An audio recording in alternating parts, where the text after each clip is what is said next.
এই মুহূর্তের বড় খবর, মোথাবাড়ি কাণ্ডে তদন্ত করবে সিবিআই। সিবিআই কেন্দ্রীয় তদন্তকারী সংস্থা, তারা মোথাবাড়ি কাণ্ডে তদন্ত করবে। গতকাল যে ঘটনা ঘটেছিল, 7 জন জুডিশিয়াল অফিসার তাদের আটকে রেখে তাদের উপরে হামলার ঘটনা ঘটে, তারা যখন ফিরে যাচ্ছেন তখনও হামলার ঘটনা ঘটে। এই মুহূর্তে জানা যাচ্ছে সেই ঘটনার তদন্ত করবে কেন্দ্রীয় তদন্তকারী সংস্থা সিবিআই।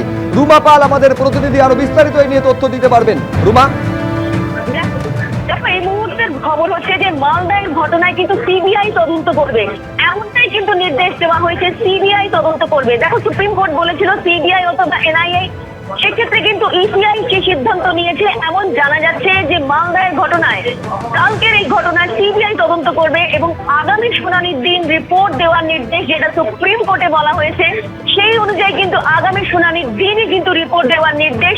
এবং আজ সকালে কিন্তু সুপ্রিম কোর্ট জানিয়েছিল এনআইএ বা সিবিআই সিদ্ধান্ত নেবে ইসিআই, তারপরে কিন্তু সন্ধ্যায় নির্দেশ দেওয়া হয়েছে। অর্থাৎ মালদার যে ঘটনা, যেখানে কালীচকের যে ঘটনা, যে ঘটনায় কিন্তু কাল রাতে সামনে আসে এবং দেখা যায় 7 জন জুডিশিয়াল অফিসার আটকে পড়েন, তার মধ্যে 3 জন মহিলা জুডিশিয়াল অফিসার, এবং দেখা যায় তাদেরকে কিন্তু উদ্ধার করতে গিয়ে একদম অনেকটা দেরিতে কিন্তু সেখানে পুলিশ পৌঁছায়। এবং এই প্রশ্ন কিন্তু আজকে মুখ্য নির্বাচন কমিশনার জানায় যে কেন এত দেরি হলো।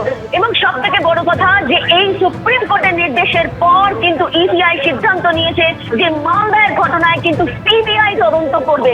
সিবিআই তদন্ত করবে এবং যেদিন হচ্ছে আগামী শুনানির দিন, সেটা রিপোর্ট দেওয়ার নির্দেশ দেওয়া হয়েছে। এবং আজ সকালেই কিন্তু সুপ্রিম কোর্ট জানিয়েছে, একেবারে সুপ্রিম কোর্ট আজ সকালে জানিয়ে দিয়েছিল যে সিবিআই অথবা এনআইএ তারা তদন্ত করবে। কে তদন্ত করবে সেই সিদ্ধান্ত ইসিআই নিতে পারবে।